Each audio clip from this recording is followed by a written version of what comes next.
નમસ્કાર, સીએનબીસી બજાર પર આપનું સ્વાગત છે અને આપ જોઈ રહ્યા છો પ્રોપર્ટી ગુરુ. હું છું ઝરણા અરકંટી. પ્રોપર્ટી ગુરુના આ એપિસોડમાં તમારું સ્વાગત કરું છું.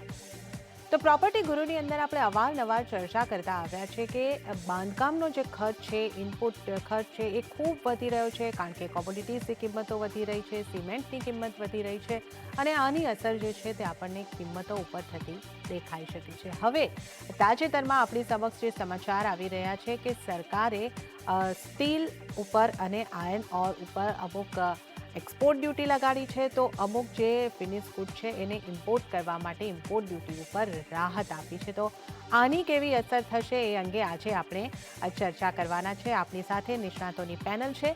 હું તમને પરિચય કરાવી દઉં. આપણી સાથે જોડાયા છે રાજન બાંદેલકર, જેઓ છે નરેટકોના પ્રેસિડેન્ટ અને સાથે જ રોનક ગ્રુપના એમડી પણ છે. આ સાથે જ આપણી સાથે અજમેરા રિયલ્ટીના ડિરેક્ટર ધવલ અજમેરા પણ જોડાયા છે અને આપણી સાથે મેન્ડરસ પાર્ટનર્સના મેનેજિંગ પાર્ટનર નૌસાદ પંજવાણી પણ જોડાયા છે. આપ ત્રણેય મહાનુભાવોનું સ્વાગત છે સીએનબીસી બજાર પર. તો આ વિષયની શરૂઆત કરીએ. રાજનજી, આપની સાથે હું ચર્ચાની શરૂઆત કરવા માંગીશ કે જે રીતે આપણી સામે આ વસ્તુ આવી છે, આ સમાચાર આવ્યા છે કે સરકારે અમુક એક્સપોર્ટ ડ્યુટી છે એને અહીંયા આગળથી લાગુ કરી છે. ઉદ્દેશ્ય કદાચ એ છે કે એની કિંમતો આપણા સ્થાનિક બજારની અંદર ઓછી થાય. આ પગલાંને ઉપર પહેલાં તો તમારી પહેલી પ્રતિક્રિયા લેવા માંગીશ અને આનાથી રિયલ એસ્ટેટ સેક્ટર પર કેવી અસર તમે જોઈ રહ્યા છો.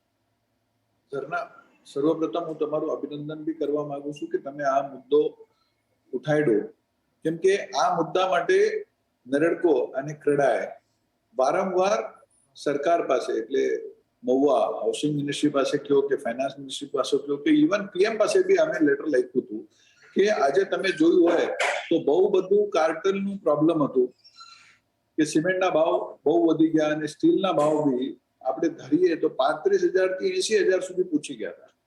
એટલે બધાને તો એમ લાગ્યું હતું કે જેમ સોનાનો ભાવ વધતું જાય લોકો કે એવી રીતે સ્ટીલનો ભાવ વધતું જતું હતું અને લોકો કહેવા લાગ્યા કે ધીસ ઇઝ બ્લેક ગોલ્ડ.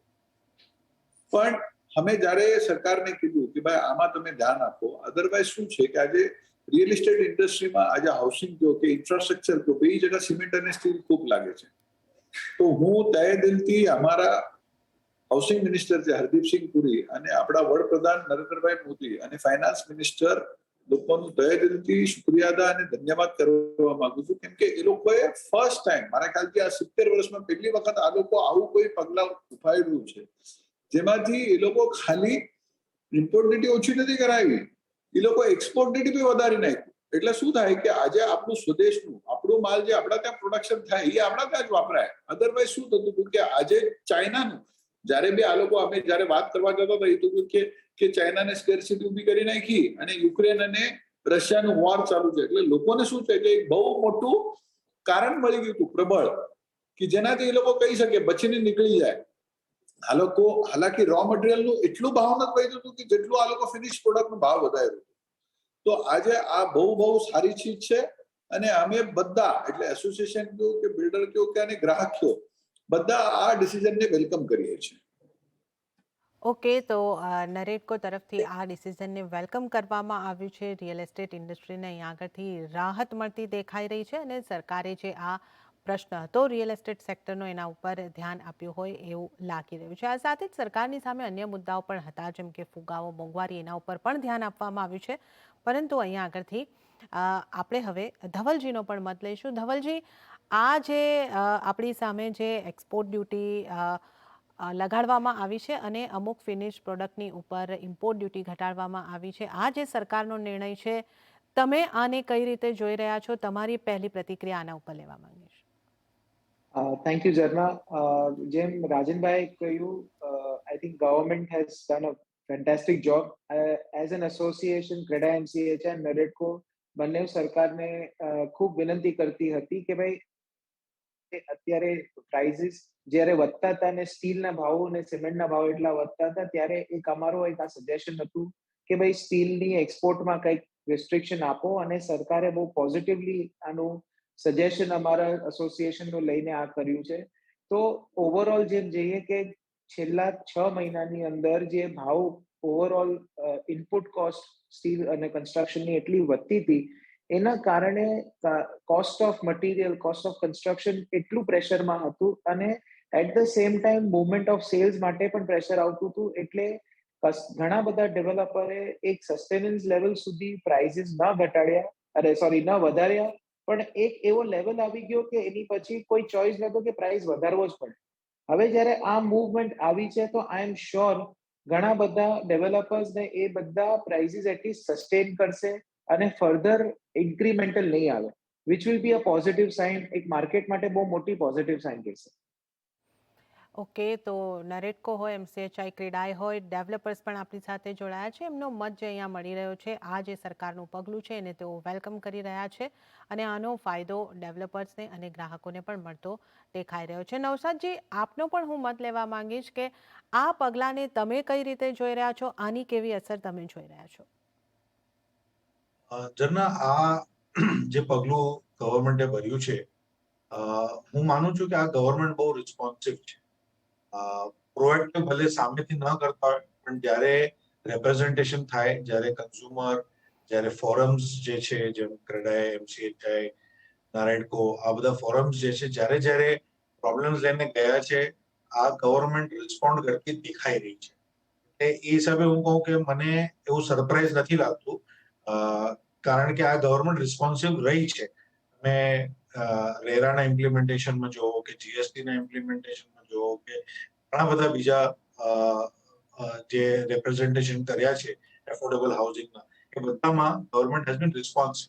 એટલે એ હિસાબે આ એક બહુ સારો પગલો ભર્યો છે અને આનાથી એક જેને માર્કેટ સેન્ટિમેન્ટ કહીએ કે જે હિસાબે જે સિમેન્ટ સ્ટીલ પ્લેયર્સ જે હતા અને જેવું એક કહેવામાં આવે છે, સાબિત નથી થયું પણ કહેવામાં આવે છે કે કાર્ટેલ બની ગયેલું, તો આના પર એક પાણી ફેરવ્યા જેવું કહી શકાય કે હવે આ કાર્ટેલ સતત થઈ જશે અને પ્રાઇઝિંગ જે છે હવે એ વિધિન કંટ્રોલ આવવાનું ચાલુ થઈ જશે. આપણે એકચ્યુઅલી જેમ ધવલે કીધું 6 મહિના, પણ આપણે એકચ્યુઅલી છેલ્લા 2 વર્ષ જોઈએ તો 2 વર્ષમાં રિયલ એસ્ટેટ ઇન્ડસ્ટ્રીને ઘણા બધા ઇનપુટ કોસ્ટમાં નુકસાન થયું છે. તમે કોવિડના કાળમાં સ્ટાર્ટિંગમાં જોવો તો લેબરના પ્રોબ્લેમ છે, એના લીધે લેબર કોસ્ટ વધી ગઈ હતી. કોવિડના લીધે જે લોજિસ્ટિક્સ કોસ્ટ વધી ગઈ હતી, ઓવરઓલ શિપિંગ ને આ બધાના ફ્રેટ ને બધા વધી ગયેલા, એના લીધે ઇનપુટ કોસ્ટ વધી ગયેલી. અને હવે આ યુક્રેન ને આ વોરને લીધે આપણે જોયું કે હજી બી એક ભાવ વધતા દેખાયા. એટલે આ બધાનું જે છે હવે આ કુલિંગ પીરિયડ સ્ટાર્ટ થયું છે એવું હું માનું છું. ઓકે, તો આ જે બધી વધેલી કિંમતો છે, અહીંયા આગળથી આપણે એવી આશા રાખી રહ્યા છે કે હવે કિંમતોની અંદર થોડું કુલિંગ આવે અને આ કુલિંગ પીરિયડ અહીંયાથી શરૂ થઈ રહ્યો છે એવી અહીંયા આગળથી આપણે આશા રાખી રહ્યા છે. રાજનજી, હું આપની પાસે આવવા માંગીશ કે જે રીતે આપણે જોયું છે કે આની સાથે સાથે આ જે સ્ટીલની પ્રોડક્ટ ઉપર અને એ રીતે તો જે એક્સપોર્ટ ડ્યુટી આવી છે, સાથે સાથે સિમેન્ટની કિંમતો ઘટાડવા માટે પણ અહીંયાથી સરકારે પગલું લીધું છે. એમણે લગભગ જે વાત કરી છે એની અંદર લોજિસ્ટિકને લઈને અમુક પગલાઓ લેવામાં આવશે અને સપ્લાય સરળ બની શકે એવી અહીંયા આગળથી બાંહેધરી આપવામાં આવી છે. તો આની કેટલી અસર તમે જોઈ રહ્યા છો? સિમેન્ટની કિંમતો આપણને ઘટતી દેખાઈ શકે? ઝરના, મારા ખ્યાલથી આપણે એક ચીજ આપણે ભૂલી ગયા છે અહીંયા કે એ લોકો પેટ્રોલમાં બી એ લોકો એક્સાઇઝ ને બધું ઘટાડ્યું. તો પેટ્રોલનું બી તમે જોયું હોય તો પેટ્રોલનો જયારે ભાવ વધતો હતો ત્યારે રૂપિયા, 2 રૂપિયા, 3 રૂપિયા વધતા હતા. જયારે ઘટવાનું ચાલુ થયું તો 10 રૂપિયા ઘટી ગયું. કે તો અહીંયા આગળ આપણે જે રીતે જોઈ રહ્યા છે કે પેટ્રોલ ડીઝલને પણ કિંમતો અહીંયા આગળ ઘટાડવામાં આવી છે, એની ઉપરની ડ્યુટીનું પણ અહીંયા આગળથી આપણને ઘટાડતી જોવામાં આવી છે. તો જી રાજનજી, આપ જણાવી રહ્યા હતા કે આ ફ્યુલ કોસ્ટ પણ ઘટાડવામાં આવી છે. શું આપણને એની પણ ઇમ્પેક્ટ રિયલ એસ્ટેટ ઉપર આવતી દેખાઈ શકે? 100%. એનું કારણ શું છે કે તમે જો કે ખાલી રિયલ એસ્ટેટ ઉપર નહીં આવે, આ તો એન્ટાયર આપણા કમ્યુનિટી ઉપર. હવે તમે કોઈ બી ચીજમાં તમે ગણો કે તમે સબ્જી મંગાવો તો બી તમને ટ્રાન્સપોર્ટેશન લાગે. તમે એક જગ્યાથી બીજી જગ્યા જાઓ તો જે બી ચીજ છે કે ટ્રાન્સપોર્ટેશન લાગે, અને આપણું મેજર ટ્રાન્સપોર્ટેશન રોડનું છે. તો એમાં ડીઝલ અને જે પેટ્રોલનો ભાવ ઘટી ગયા અને ભાવ જયારે વધતા હતા ત્યારે રૂપિયા, 2 રૂપિયા કે 3 રૂપિયા વધતા હતા. જયારે ઘટ્યા ત્યારે આપણે જોયું હશે તો 9 ને 10 રૂપિયા. એટલે સરકારે જે આટલું મોટું પગલું કાઢ્યું છે એ બહુ સારી ચીજ છે. તો આના હિસાબે આ જે આરબીઆઈ વિચાર કરતી હતી કે ઇન્ફ્લેશનને કંટ્રોલ કરવાનું, એમાં બી બહુ ફાયદો થઈ જશે. હવે મેન અમારા તરફથી રિક્વેસ્ટ શું છે કે સરકારને કે ભાઈ આજે તમે જુઓ કે અમને જયારે સ્ટીલનો ભાવ 35,000 હતું અને જયારે 80,000 થઈ ગયું તો અમારું જીએસટી બહુ વધી ગયું. કેમ કે જીએસટી શું છે કે ટોટલ મટીરિયલ ઉપર લાગે અને અમને અનફોર્ચ્યુનેટલી આઈટીસી નથી મળતું. 1 એપ્રિલ 2019 પછી અમારે આઈટીસી કાઢી લીધું છે. તો અમે સરકારને અમારી આ એક માંગ છે કે જે માંગમાં હકીકતમાં સરકાર આ માની લે તો સરકારને કોઈ નુકસાન નથી. અમે સરકારને એટલું જ કહીએ છીએ કે અમે સરકારના ગ્રાહક છીએ. તો અમે ગ્રાહક તરીકે અમને આઈટીસી લેવાનું કે નોન આઈટીસીમાં જવાનું એ ઓપ્શન અમારી પાસે હોવું જોઈએ. આજે સરકાર અમારી પાસે ઇમ્પોઝ ન કરવું જોઈએ કે તમે આજ નોન આઈટીસીમાં જ જાઓ. ઈ કરે તો એમાં શું થાય કે કોઈ બી ડેવલપર પછી કમ્પ્લેન ના કરી શકે. જેને આઈટીસીમાં જવું હોય તો એ આઈટીસીમાં જાય, જેને નોન આઈટીસીમાં જવું હોય એ નોન આઈટીસીમાં જાય. So it will be a win-win situation for government, consumer as well as developer. Okay, તો હજી પણ સરકારે એક રજૂઆતની ઉપર ધ્યાન આપ્યું છે, પરંતુ ડેવલપર્સની ઘણી સમસ્યાઓ હજી પણ છે. જીએસટીને લઈને જે સમસ્યા છે એનો આપણે સતત ઉલ્લેખ આપણા શોની અંદર પણ કરતા આવ્યા છે. આના ઉપર આ શોની અંદર પણ વધુ વાત કરીશું, પરંતુ સૌથી પહેલાં ધવલજીનો પણ મત લઈ લઈએ કે ધવલજી, જે રીતે અહીંયા આગળથી સિમેન્ટની પ્રાઇસ નીચે લાવવા માટેની કોશિશ થઈ રહી છે, એ તમને કારગર લાગી રહી છે? સિમેન્ટની કિંમતોની અંદર ઘટાડો આવતો દેખાય છે કે લોજિસ્ટિક ઇમ્પ્રૂવ કરવાથી, અને જે રીતે આપણે ફ્યુલ કોસ્ટને ઘટાડવામાં આવી છે એને પણ જોઈ રહ્યા છે, તો એની કેટલી ઇમ્પેક્ટ આપણા ઇનપુટ કોસ્ટ ઉપર, બાંધકામ ખર્ચ ઉપર આવતી તમે જોઈ રહ્યા છો? સો પ્રાઇમરીલી મને એવું દેખાય છે કે જે આ પેટ્રોલ પ્રાઇસીસ અને ડીઝલ પ્રાઇસીસમાં સારો એવો ઘટાડો જે છે એ ડેફિનેટલી એક મોટો ઇમ્પેક્ટ આપશે ઓવરઓલ ટ્રાન્સપોર્ટેશન માટે અને ઓવરઓલ કોસ્ટ ઓફ કન્સ્ટ્રક્શન માટે. બીકોઝ જેમ રાજનભાઈએ કહ્યું, બધા જ ઇનપુટ મટીરિયલ, આજે જેમ હું સ્પેસિફિકલી કહું કે બોમ્બેમાં છે તો પ્રાઇમરીલી બોમ્બેમાં બધા જ મટીરિયલ બહારથી આવે છે, બોમ્બેની અંદર તો બનતા નથી. તો ઓબ્વિયસલી ટ્રાન્સપોર્ટેશન કોસ્ટ બહુ મોટો ઇમ્પેક્ટ આપે છે કોસ્ટ ઓફ કન્સ્ટ્રક્શનમાં.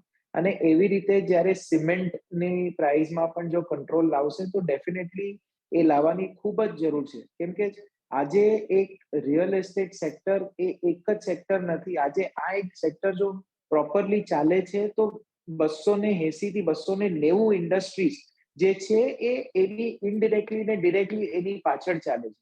તો ડેફિનેટલી અગર જો આ સેક્ટરને કોઈક આપણે એક ઇમ્પોર્ટન્સ આપીને એના જે કોસ્ટ મિકેનિઝમ ઉપર કંટ્રોલ લાવશો, ને પ્રાઇમરીલી એની અંદર 2 કે 3 જ મોટા છે, steel, cement, RMC are the 3 prime factors. જો આજે એની ઉપર કંટ્રોલમાં આવશે તો એ કંટ્રોલથી જ ઓટોમેટિકલી એક ઓલું ઇમ્પેક્ટ ઓવરઓલ કન્સ્ટ્રક્શન કોસ્ટ ઉપર અને સેલેબિલિટી ઉપર દેખાશે.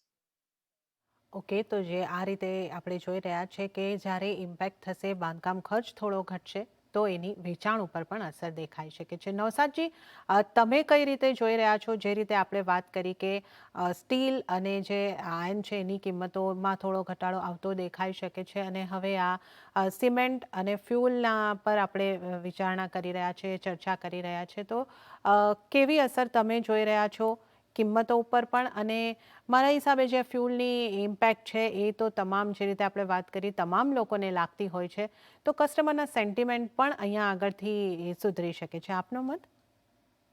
મારો મત એ છે કે આમાં પ્રાઇસ કુલિંગ બધી જગ્યા લાગુ થશે. આપણે જોયું છે કે ડેવલપરોએ ઘણા વર્ષો સુધી પ્રોપર્ટી પ્રાઇસીસ ઉપર હોલ્ડ રાખેલું, પ્રોપર્ટી પ્રાઇસીસ વધતા નહોતા. પણ જ્યારે આ ઇનપુટ કોસ્ટ વધતું જાય તો એક લિમિટ સુધી આપણે પ્રોફિટમાં માર લઈ શકીએ, એ પછી તો આપણે વધારવું જ પડે. ને આપણે આનો એક્ઝામ્પલ જોયો છે કે દિલ્હીના ડેવલપરોએ, નોઈડા, દિલ્હીના ડેવલપરોએ ઓલરેડી 12% થી 15% પ્રોપર્ટીમાં રેટ આ કહીને વધારી નાખેલા કે ઇનપુટ કોસ્ટ વધી ગયા છે. એટલે હવે આ કોસ્ટ ઓછું થવાથી, ઇનપુટ કોસ્ટ જે 3 આપણે મેઇન એરિયા પકડે છે, સ્ટીલ, સિમેન્ટ અને ફ્યુલ, આ 3ના જે કોસ્ટ નીચે આવવાથી ડેફિનેટલી પ્રોપર્ટી પ્રાઇસીસ ના ઉપર પણ એક નિયંત્રણ રહેશે. આધેધડ ભાવ વધશે નહીં અને એક અફોર્ડેબિલિટી મેન્ટેન રહેશે. પણ સામે આપણે જોયું છે કે અત્યારે હવે ઇન્ટરેસ્ટ રેટ પણ વધતા જઈ રહ્યા છે અને જે હિસાબે આરબીઆઈ નું આજે બી અનાઉન્સમેન્ટ છે કે હજી ઇન્ટરેસ્ટ રેટ વધવાના સાકેત છે, એટલે કદાચ અફોર્ડેબિલિટી અને સેલ્સ પર એનો ઇફેક્ટ પડી શકે. એ તો અહીંયા આગળ આપણે જે આ સમાચાર આવી રહ્યા છે, સરકારે જે ઇનપુટ કોસ્ટ બાંધકામની છે, બાંધકામ ખર્ચને ઘટાડવાના પ્રયાસ કર્યા છે, એનો લાભ અહીંયા આગળથી ગ્રાહકો સુધી પણ પહોંચી શકે એવી આશા આપણે ચોક્કસપણે રાખી શકીએ છીએ, પરંતુ કદાચ એને થોડો સમય લાગી શકે છે. તો આપણા શોની અંદર પણ સમય થઈ રહ્યો છે એક નાનકડા વિરામનો. અહીંયા લઈશું નાનકડો વિરામ અને ત્યારબાદ આપણે આ ચર્ચાને આગળ વધારીશું.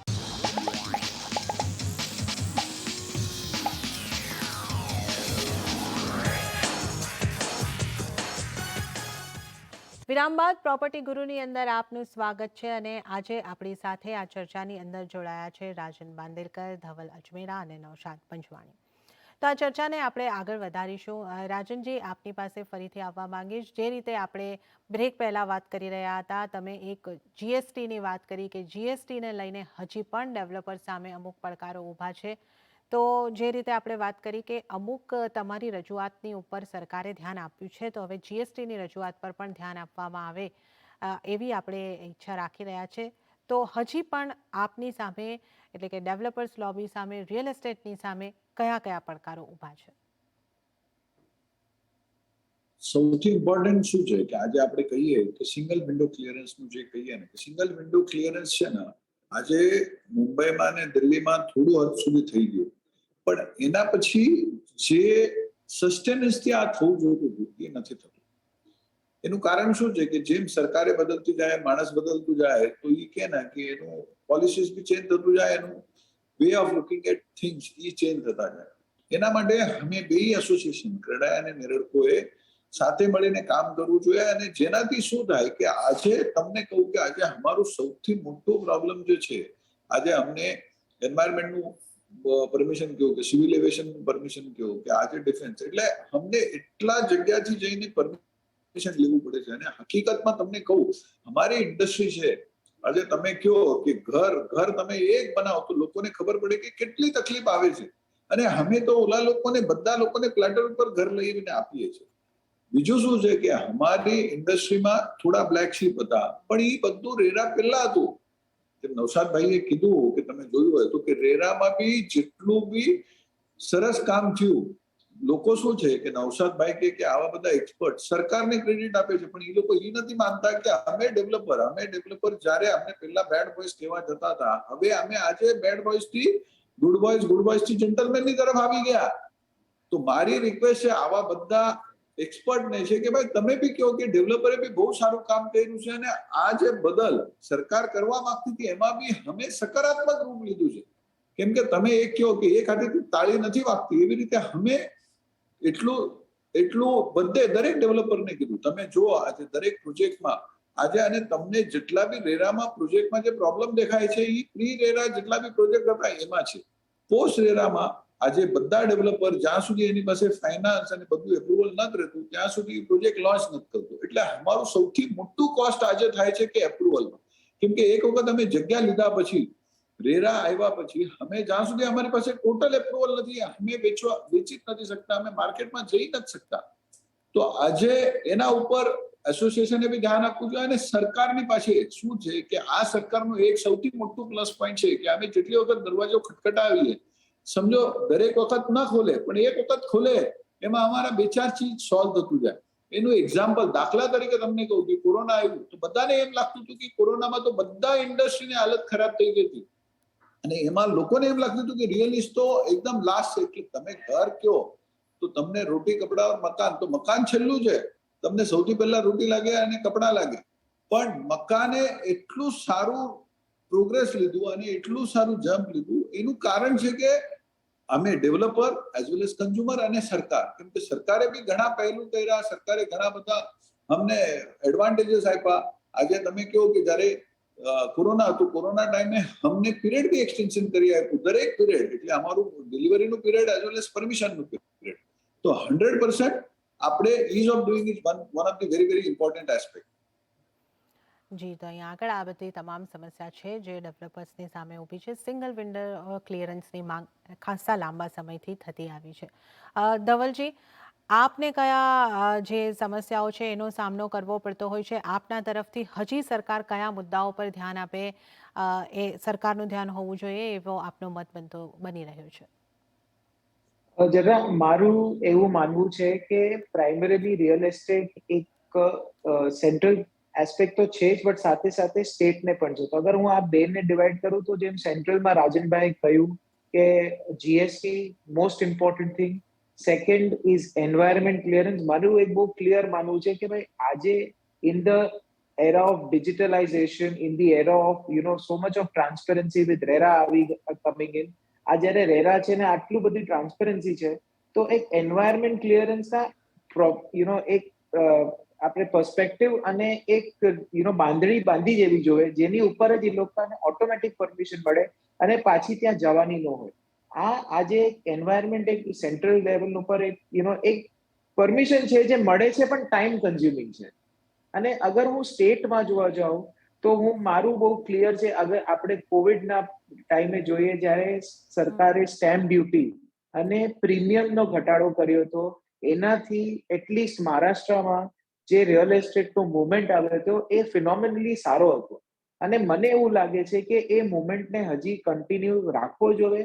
અને એના જ કારણે સ્ટેમ્પ ડ્યુટીમાં જ્યારે 3%ની જે અત્યારે 6% છે બોમ્બેમાં અગર હું જોઉં, અને આઉટસાઇડ બોમ્બે જવું તો 7% છે, એને 3% લેવી જોઈએ સ્ટેમ્પ ડ્યુટીમાં. અને પ્રીમિયમ્સ જે આપણે ફ્લેટ માટે કે અમારા જે પ્રોજેક્ટ્સના કન્સ્ટ્રક્શન માટે કે પ્રીમિયમ એફએસઆઈ માટે ભરીએ છીએ, એમાં પણ એક જો જ્યારે 50%નો ઘટાડો હતો, એનાથી ઘણા બધા પ્રોજેક્ટ્સ વાયેબલ થયા અને એ પ્રોજેક્ટ્સ આજે માર્કેટમાં આવ્યા અને એક સેલિબ્રિટી પોઈન્ટ ઉપર આવ્યા. એ ઘણા 15 વર્ષથી 10 વર્ષથી સ્ટક થઈ ગયા હતા, એ બધા પાછા રિવાઇવ થયા. સો મારું એવું બહુ ક્લિયર માનવું છે કે આ બે મુદ્દા સેન્ટ્રલ લેવલ અને સ્ટેટ લેવલ ઉપર જો કરે તો રિયલ એસ્ટેટમાં મુવમેન્ટ સારી એવી દેખાશે. ઓકે, તો આ જે રજૂઆત છે આપણે ડેવલપર્સ તરફથી સેન્ટ્રલ ગવર્મેન્ટ અને સ્ટેટ ગવર્મેન્ટને થતી જોઈ રહ્યા છે. નવસાદજી, આપનો પણ મત લેવા માંગીશ કે આ જે પડકારો આપણે અહીંયા આગળ જોઈ રહ્યા છે, ડેવલપર્સે તો એમની વાત કરી છે, પરંતુ આપની પાસેથી એ જાણવું છે કે સરકાર દ્વારા, પછી એ કેન્દ્ર સરકાર હોય, આરબીઆઈ હોય કે સ્ટેટ ગવર્મેન્ટની વાત કરીએ, એવા કયા અમુક પગલાઓ લેવાવા જોઈએ કે જેથી ગ્રાહકોને, ઘરની ખરીદારી કરનારાઓ સરળતાથી પોતાનું ઘર બનાવી શકે? એમને માટે પણ કયા એવા પગલાં લેવાવા જોઈએ કે જેથી રિયલ એસ્ટેટ સેક્ટરને પણ બૂસ્ટ મળે અને ગ્રાહકોને પણ પોતાનું ઘર બનાવવાના સપના ઝડપથી સાકાર થાય? તો રાજનભાઈ અને ધવલે બંને જે મુદ્દા ઉપાડ્યા છે બહુ વેલિડ અને જસ્ટ છે, એટલે હું એના ઉપર ટચ નહીં કરીશ. જે બે બીજા મુદ્દા મને દેખાય છે, બંને સેન્ટ્રલ ગવર્મેન્ટ રિલેટેડ છે. ફર્સ્ટ જે છે કે લેન્ડ ટાઇટલિંગ અને લેન્ડ ઇન્સ્યોરન્સ જે છે, ટાઇટલ ઇન્સ્યોરન્સ જે છે, બે ચીજ ની ઉપર જો ડેવલપમેન્ટ ઝડપથી કરે સેન્ટ્રલ ગવર્મેન્ટ, તો ઇન્ડિયાની જે છબી છે કે ઇન્ડિયામાં જનરલી લેન્ડ સ્ટેજ પર ઇન્વેસ્ટમેન્ટ નથી આવતું, એનું મેઇન કારણ આ છે કે આપણે ટાઇટલ રિલેટેડ ઇશ્યુઝ ઘણા જોઈએ છે અને જ્યુડિશિયરીમાં આ બધા ટાઇટલ રિલેટેડ ઇશ્યુને પરફેક્ટ કરવા માટે વર્ષો લાગી જાય છે. એટલે જો આના ઉપર એક ટોટલ પેકેજ કરી નાખીએ તો એક બહુ સારું રહે. અને સેકન્ડ, જીએસટી ઉપર હું થોડુંક વધારે આના પર ચર્ચા કરીશ કે જીએસટી એક ઇનપુટ ક્રેડિટ જે વાત કરી રાજનભાઈ, એ એક મુદ્દો તો છે જ છે, બટ એનાથી મોટો મુદ્દો છે કે I think GST related issues જે રિયલ એસ્ટેટમાં મોટા પાયા પર છે, આ આઈ થિંક ગવર્મેન્ટ હજી સમજી નથી કે રિયલ એસ્ટેટ ઇન્ડસ્ટ્રી કઈ રીતે ઓપરેટ થાય. જીએસટી રીડેવલપમેન્ટ પ્રોજેક્ટ્સ ઉપર એક પ્રોબ્લેમ છે, જોઈન્ટ વેન્ચર જોઈન્ટ ડેવલપમેન્ટ ઉપર પ્રોબ્લેમ છે.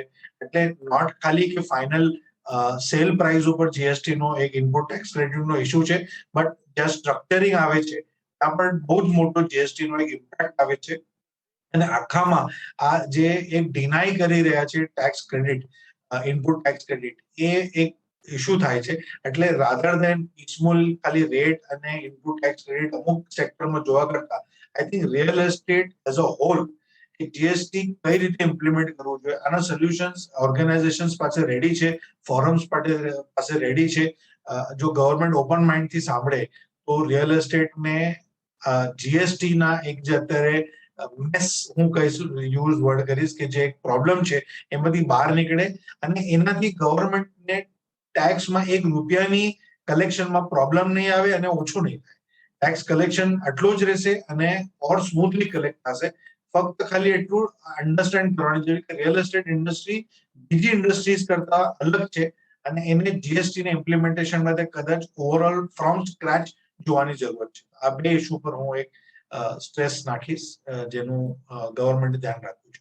જી, તો આજે આપણે આ તમામ પડકારો છે, ઇશ્યુઝ છે, એની આપણે અહીં આગળથી ચર્ચા કરી છે અને જે રીતે આપણે આખી ચર્ચા કરી છે કે સરકાર દ્વારા અમુક પગલાં લેવાની શરૂઆત થઈ છે અને આ બાકીના જે પડકારો છે એની પણ ચર્ચા કરી છે, તો આશા રાખીએ છીએ કે એના ઉપર પણ સરકાર જલ્દીમાં જલ્દી ધ્યાન આપે. આપ ત્રણેય મહાનુભાવો નૌશાદજી, રાજનજી અને ધવલજી, આપ ત્રણેયનો ખૂબ ખૂબ આભાર. આપ અમારી સાથે આ ચર્ચામાં જોડાયો, આપનો કિંમતી સમય ફાળવ્યો, આપનો ખૂબ ખૂબ આભાર.